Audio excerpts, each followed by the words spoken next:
제목이 이제 택한 족속. 하나님께서 어떤 일을 시작하실 때에 그 일이 우연인가 필연인가를 물어본다고 하면은 우연한 일은 없고 반드시 필연적인 일만 있다는 것입니다. 이것을 먼저 정리한 단어가 있는데 언약이라고 하는 단어. 언약. 하나님께서 미리 언약을 하셨고 또 그 언약을 인간의 역사 안에서 이루어 가신다는 말씀이고, 여기에 우연과 필연에 대한 이야기는 우리 살아가는 인생사의 소소한 사소한 이야기를 말하는 게 아니고 구원 역사를 잇는 거대한 줄기를 말씀을 하고 있어요.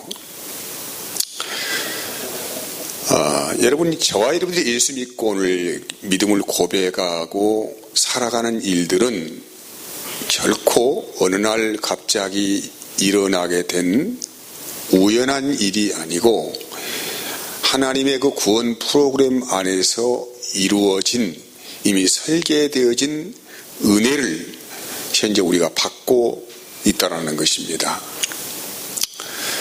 제 교회가 운암동에서 사역할 때에 그 당시 우리 교회 출석한 지 얼마 안 되시는 분이 계셨는데, 아내분만 출석을 하시, 남편분은 뭐 출석하지 않으셨죠. 그런데 어느 날 갑자기 자기 남편이 돌아가셨다는 그런 통보가 왔습니다.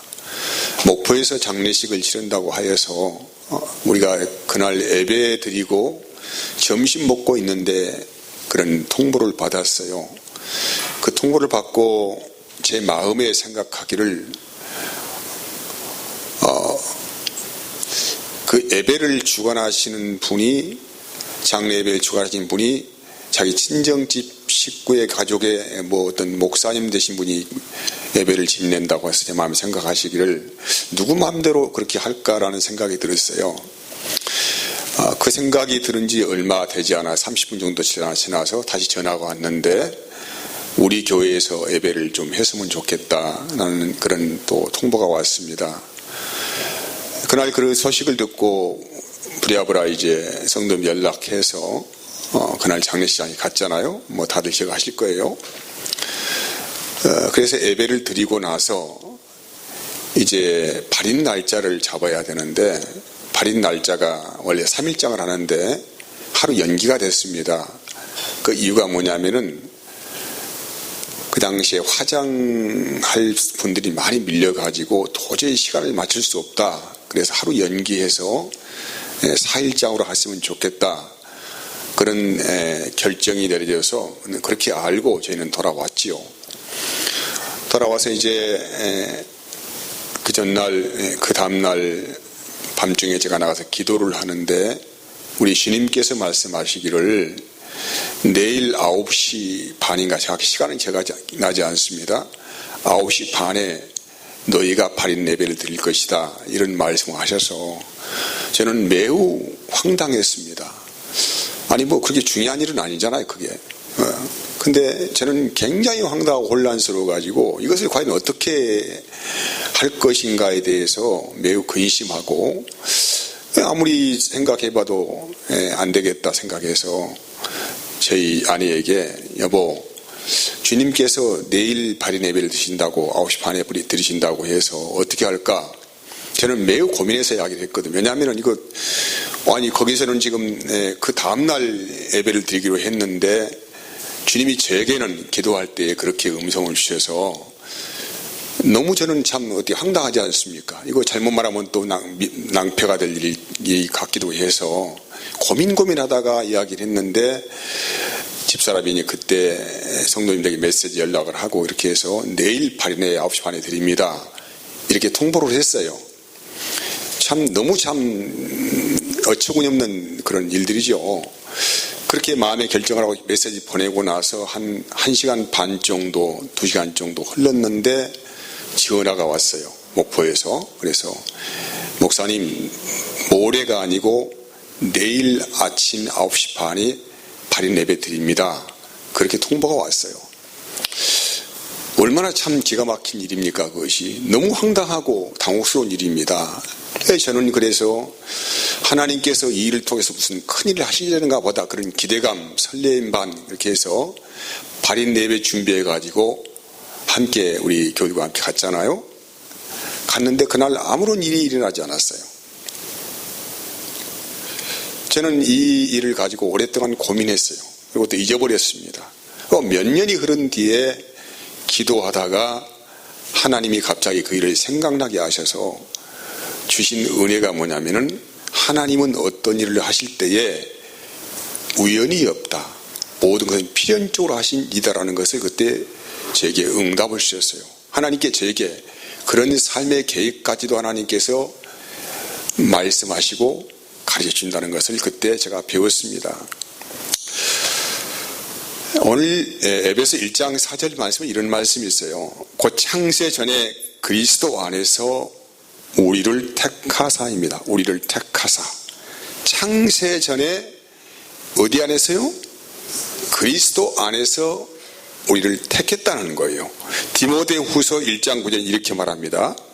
하나님이 우리를 구원하사 거룩하신 소명으로 부르심은 우리의 행위대로 하심이 아니요 오직 자기의 뜻과 영원 전부터 그리스도 예수 안에서 우리에게 주신 은혜대로 하심이라고 해요. 하나님께서 행하시는 인간 구원의 일은 어느 날 갑자기 우연히 일어난 일이 아니고 언제부터? 창세 전, 세상이 있기 전, 영원 전이라고 해요. 영원 전. 여러분, 창세 전이란 말은 우리는 참 너무나도 이해하기가 어려워요. 그럼 창세 전에는 어떤 세계가 있을까도 우리는 추측하기 어렵고 계산하기도 어렵습니다. 시간도 없고 공간도 없습니다. 어떤 시간의 개념이 전혀 없는 정지된 상태의 어떤 그 과정 안에서 이미 하나님의 마음에서 결정된 일이고 계획된 일이에요. 인간은 시간의식을 가지고 있어요. 굳이 그 수학적인 연산 법칙을 간다면 0과 1의 개념 안에서 모든 것을 판단하고 또 생각하고 결정을 합니다. 근데 우리는 그런 시간의식 안에서 무엇을 생각하고 개념을 정의하는데 무한의 세계, 영혼의 세계, 영원 전의 세계, 무의 세계 이런 개념들은 전혀 우리 인식에 가닥이 잡히지 않는 거예요. 아무튼 그 이해할 수 없는 그 시간 안에서 하나님의 마음 안에 우리의 생명이 이미 잉태가 되고 호흡이 시작된 것입니다. 이건 놀라운 일이에요. 그리고 에덴 동산에 하나님께서 선악과를 심어 놓으셨다. 또 생명나무를 심어 놓으셨다. 이 개념도 어떤 개념이냐면은 생명나무가 상징하고 있는 것은 예수 그리스도입니다. 이 말씀의 의미는 이미 우리 인간의 존재가 있기 전에 하나님이 이미 영적인 존재를 창조를 하셨는데 그게 마귀도 있었다는 것이죠. 그래서 이미 그 존재를 알고 있기 때문에 인간의 유혹을 받는 것을 알고 있었기 때문에 생명나무를 그 동산 중앙에 두셨고 예수 그리스도 안에서 우리를 구원하셨다는 이 계획을 세우신 거란 말이에요. 그러니까 생명나무나 이 선악과 나무는 그냥 어떤 의미를 가지고 있는 것이 아니고 구원과 사망의 두 갈림길을 우리에게 미리 제시하신 말씀이에요. 인간의 구원이 하나님의 구원 역사 안에서 영원 전부터 이루어졌다. 그리고 이미 이것을 애정하고 작정하셨다고 하는데 그러면 반대급부로 생각하면은 어떤 사람에게는 전혀 구원의 은혜가 허락되지 않았다는 논리가 성립돼요. 창세전에 작정된 자, 서건택된 자가 있었고 전혀 하나님의 뜻과 정반대는 사람을 살아갈 수밖에 없는 유기된 자도 있다는 것을 말씀하는 거예요. 그래서 우리가 이 말씀을 그대로 받아들이고 이해하는 것이 소화하기가 너무 어렵습니다. 아니 그렇다면은 예수님을 만날 기회도 없고 복음을 들을 기회도 없는 사람에게는 하나님의 자비가 전혀 없다는 말인가? 얼마나 억울할까 그러면은. 이런 과정들이 쫙 깔려있기 때문에 하나님이 작정하신 선택에 대해서 우리는 인간의 이성적인 생각으로 그것을 받아들이고 소화해내기가 너무 어렵다는 거예요. 한국에 기독교가 들어온 지 한 150년 역사가 지금 지나고 있습니다.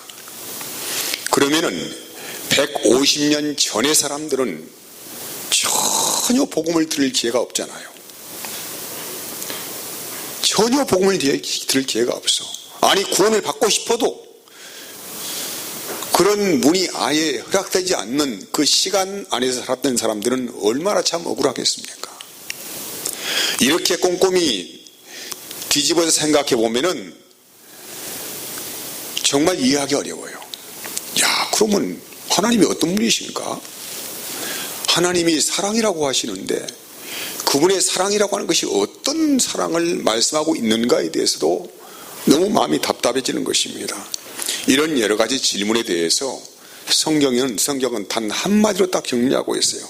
에베소 1장 5절 6절 보면은 그 기쁘신 뜻대로 우리를 예정하사요. 그 기쁘신 뜻대로 우리를 예정하셨다. 그리고 그리스도로 말미암아 자기의 아들들이 되게 하셨다. 또 6절에는 이는 그가 사랑하시는 자 안에서 우리에게 거저 주시는 바 그의 은혜의 영광을 찬송하게 하려고 하신 것이다. 그의 기쁘신 뜻대로 했다는 것입니다. 그리고 좀 더 정리해 보면은 로마서 9장 13절 16절 보면은 기록된 바 내가 야곱은 사랑하고 에서는 미워하였다 하신과 같으니라. 그런즉 우리가 무슨 말을 하리요? 하나님께 불의가 있느냐? 그럴 수 없느니라. 모세에게 이르시되 내가 긍휼히 여길 자를 긍휼히 여기고 불쌍히 여길 자를 불쌍히 여기리라 하셨으니 그런즉 원하는 자로 말미암음도 아니요 다른 박질하는 자로 말미암음도 아니요 오직 긍휼히 여기시는 하나님으로 말미암은다. 원한다고 되는 것도 아니에요. 내가 노력한다고 되는 문제도 아니에요. 오직 긍휼히 여기시는 하나님의 뜻대로 하시는 일이라는 것에 대해서 또 이어진 말씀이 이렇게 해요. 19절부터 보면은 혹 내가 말하기를 그러면 하나님이 어찌하여 허물하시느냐 누가 그의 뜻을 대적하지 하느냐 하리니 이 사람아 내가 누구이기에 감히 하나님께 반문하느냐 지음을 받은 물건이 지은 자에게 어찌 나를 이같이 만들었느냐 말하겠느냐 토기장이가 진흙 한 덩이로 하나는 귀 쓸 그릇을 하나는 천이 쓸 그릇을 만들 권한이 없겠느냐고 분명하게 말을 하고 있어요.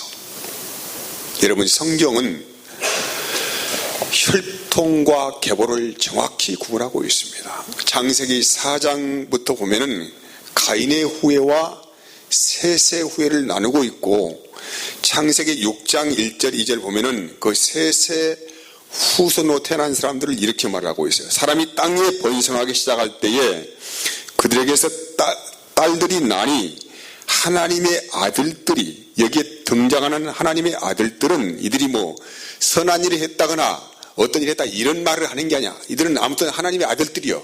하나님의 아들들이 사람의 딸들의 아름다움을 보고 자기들이 좋아하는 모든 여자를 아내로 삼은지라 여호와께서 이르시되 나의 영이 영원히 사람과 함께 하지 아니하니 여기에 사람과 함께 한다는 말은 하나님의 아들들 말하는 거예요. 하나님의 자녀가 아닌 사람은 사람이 아니요. 하나님의 아들들. 그래서 나의 영이 영원히 사람과 함께 하지 아니하리니 이는 그들이 육체가 됨이라라고 합니다. 그러니까 성경은 정확히 혈통과 계보를 나누고 그 계보의 혈통을 통하여서 누가 왔습니까? 예수님이 오셨다는 거예요. 누가복음 3장 38절 그이는 에노스요 그이는 셋이요 그이는 아담이요 그이는 하나님이라고 그렇게 아주 정확하게 구분을 하고 있어요. 하나님께서 이 일을 보여주기 위해서 하나님께서 셋의 혈통을 따라 난 사람, 그 다음에 하나님에 대한 인식이 희미해진 아브라함을 찾아가시잖아요. 아브라함을 찾아가셔서 하나님 자신의 현현을 보여주시는 거예요. 내가 너 언약하겠다고 말씀하신 거예요. 그리고 그 사람과 하나님이 주신 복을 약속하시지 않습니까? 자식을 주겠다는 것이죠. 하늘의 문별과 같이 번성하게 하겠다. 이런 약속을 하고 그 자녀를 주시는데 그냥 자녀가 아니고 반드시 너의 씨앗으로 말미암아 난 자녀다. 그래서 아브라함의 혈통을 따라 난 자녀가 누굽니까? 이삭이죠. 그 이삭의 자식이 두 자식이 있는데 야곱과 에서예요. 근데 한 부모 밑에서 잉태된 두 자녀가 있는데 쌍둥이란 말이에요. 쌍둥이인데 한 부모한테 나이는 낮지만 거기에는 하나님이 선택한 사람이 있고 하나님이 버린 자도 있다는 것이죠. 이렇게 말씀하고 있어요. 창세기 25장 21절 23절에 이삭이 그의 아내가 임신하지 못함으로 그를 위하여 여호와께 간구하며 여호와께서 그의 간구를 들어주셨으므로 그의 아내 리브가가 임신을 했잖아요. 22절 그 아들들이 그의 태속에서 서로 싸우는지라 그가 이르되 이럴 경우에는 내가 어찌할꼬 하고 가서 여호와께 묻자온데 여호와께서 그에게 말합니다. 두 군민이 내 태중에 있구나.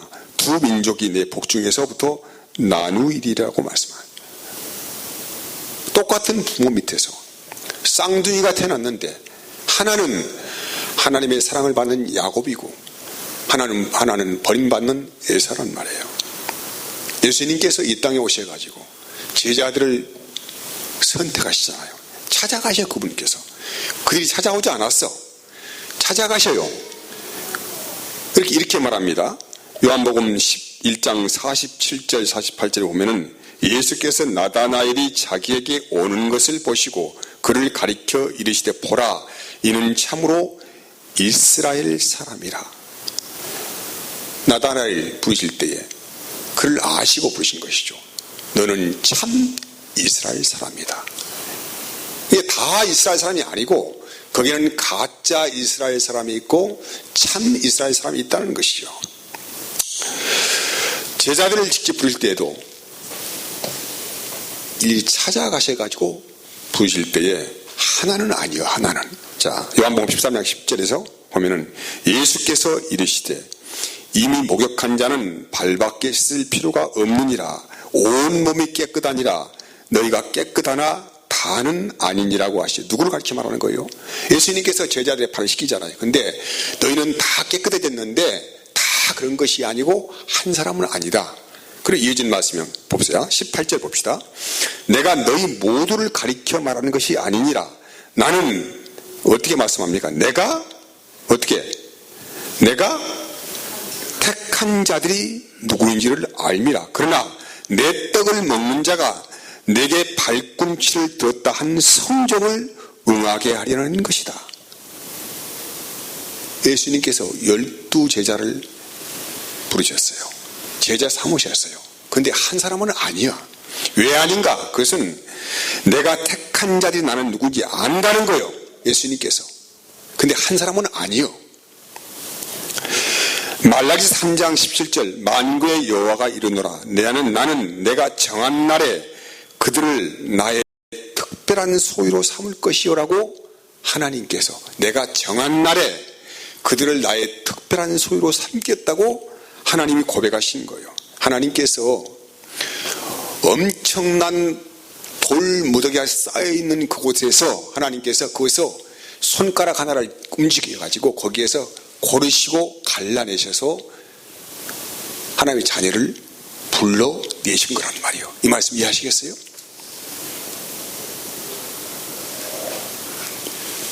이 모습이 누구의 모습입니까? 오늘 저와 여러분의 모습이에요. 그러니까 우리가 하나님이 나를 선택했다고 하는 이 고백을 인식하고 살아간다고 하는 것은 진정한 나의 존재를 찾는 거란 말이에요. 사람들은 내가 어디서 와서 어디로 가는지를 잘 몰라요.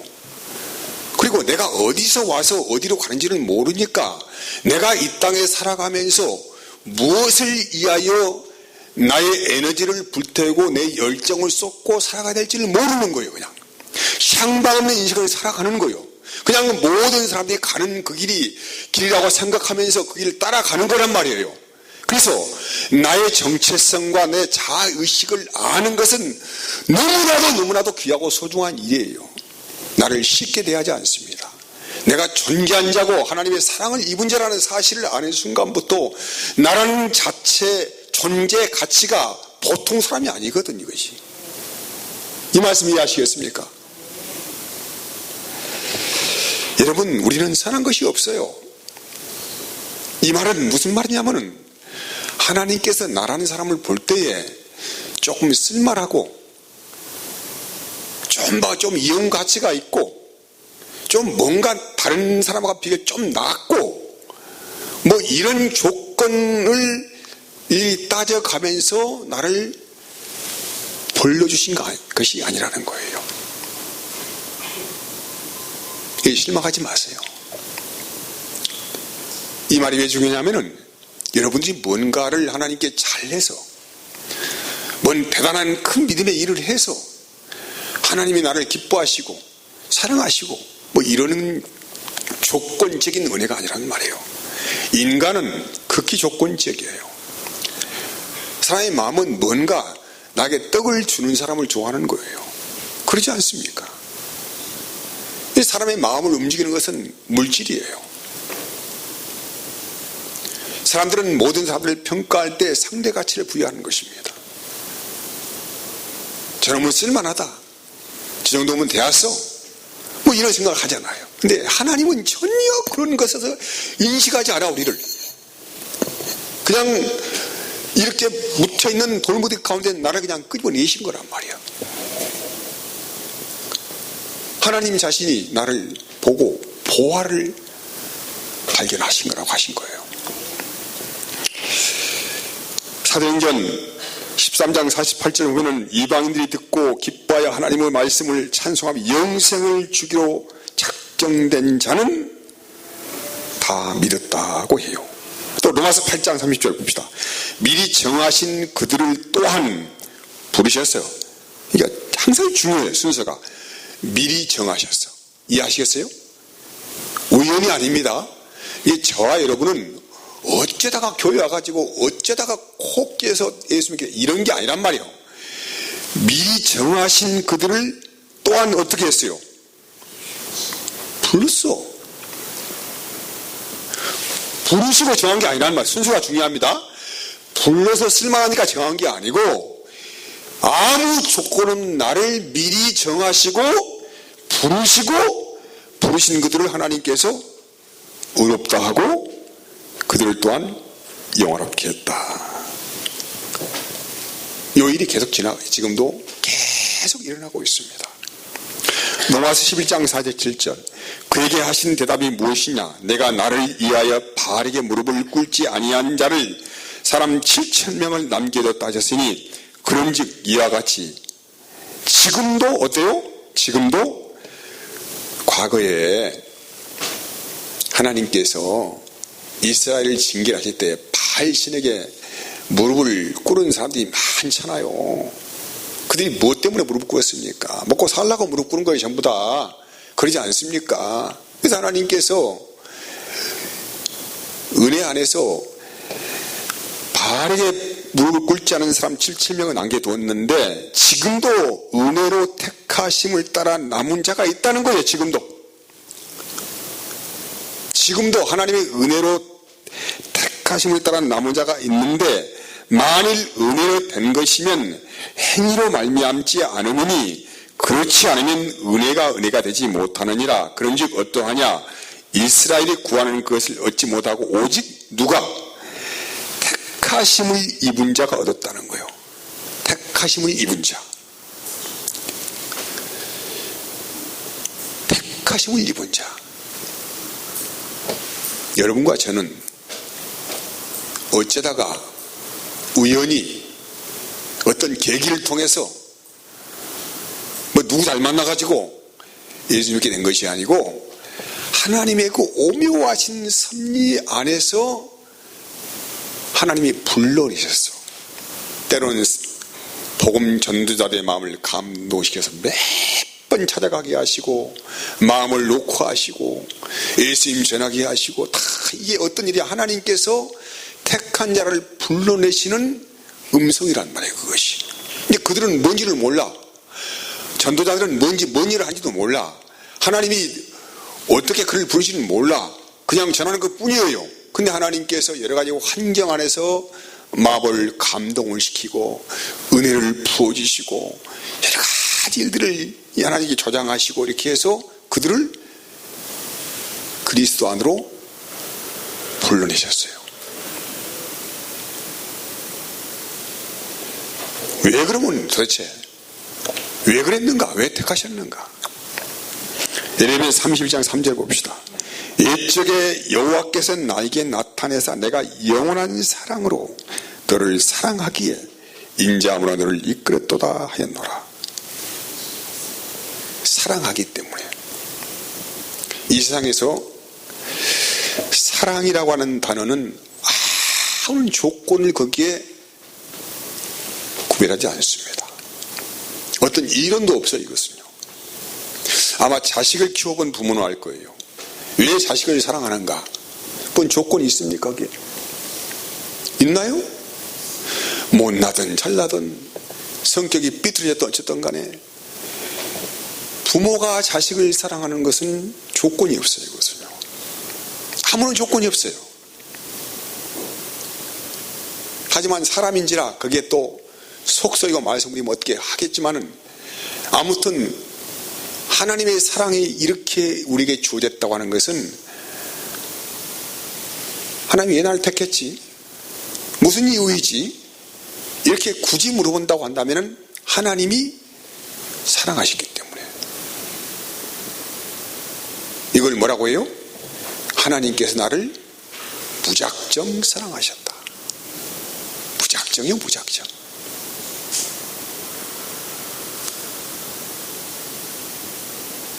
무작정이라는 단어는 굉장히 참 중요한 의미를 가지고 있어요. 나에게 그 무엇을 요구하지 않습니다. 어떤 내가 이 정도 하면은 너를 쓸만한 거 인정해주기 이런 걸 요구하지 않아요. 외형적인 것, 내 안에 숨겨진 어떤 것 요구하지 않습니다. 그냥 허물 많은 우리를 부르신 거예요. 그래서 우리를 뭐라고 합니까? 성경에서는 죄인을 부르신 하나님의 사랑이에요. 죄인을 부르신 하나님의 사랑. 요한일서 보면은 이렇게 4장 19절 우리가 사랑함은 그가 먼저 우리를 사랑하셨습니다. 그가 먼저 우리를 사랑하셨대요. 요한일서 4장 10절 사랑은 여기 있으니 우리가 하나님을 사랑한 것이 아니에요. 우리는 절대 하나님 사랑할 수 없어요. 우리는 세상을 너무나 사랑해요. 우리는 돈을 사랑하고 우리 육체를 사랑합니다.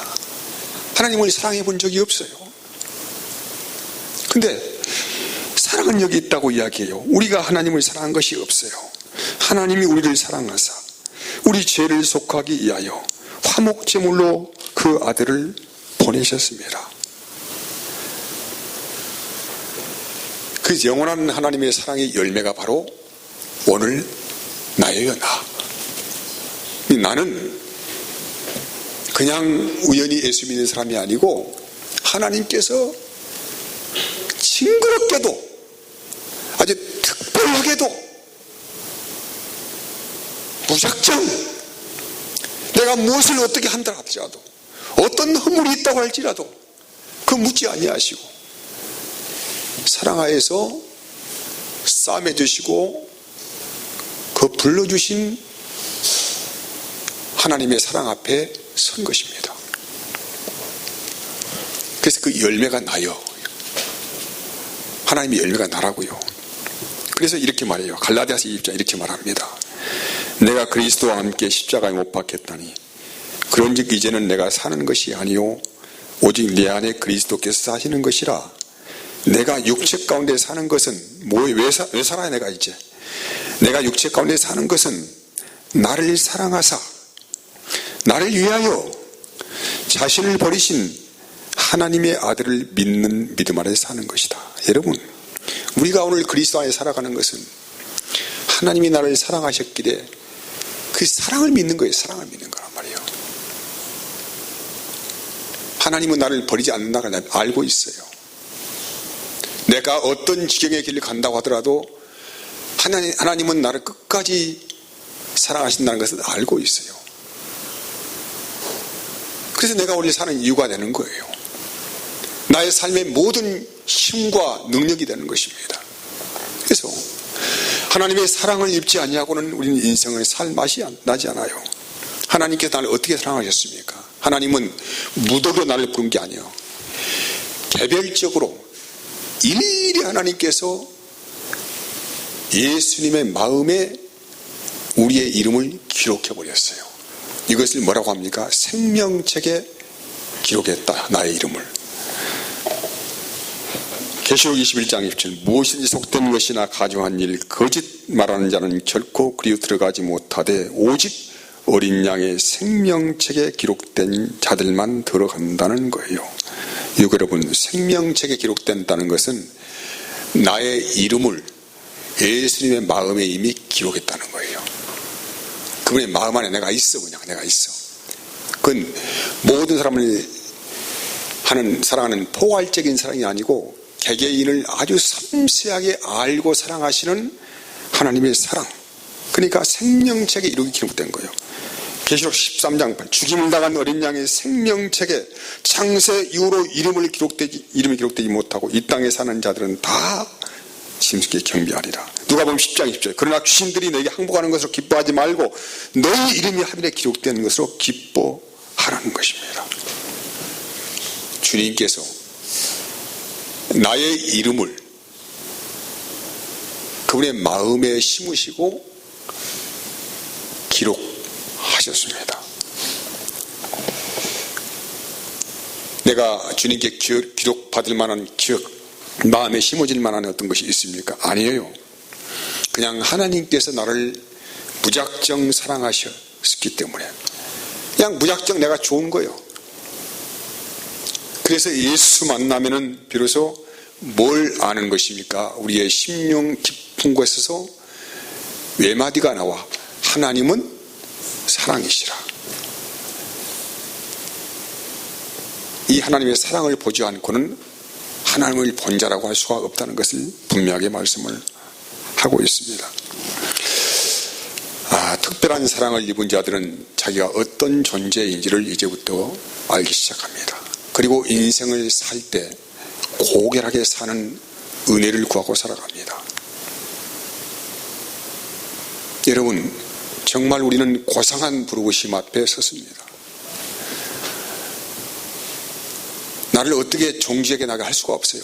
다만 하나님의 사랑을 입고 그 특별한 사랑 안에 우리가 그하고 살 때만이 나의 존재가 참다운 가치가 있고 하나님의 영광의 빛이 그 안에 드러나 있음을 생각하면서 내 자신의 삶의 존재를 소중히 여기고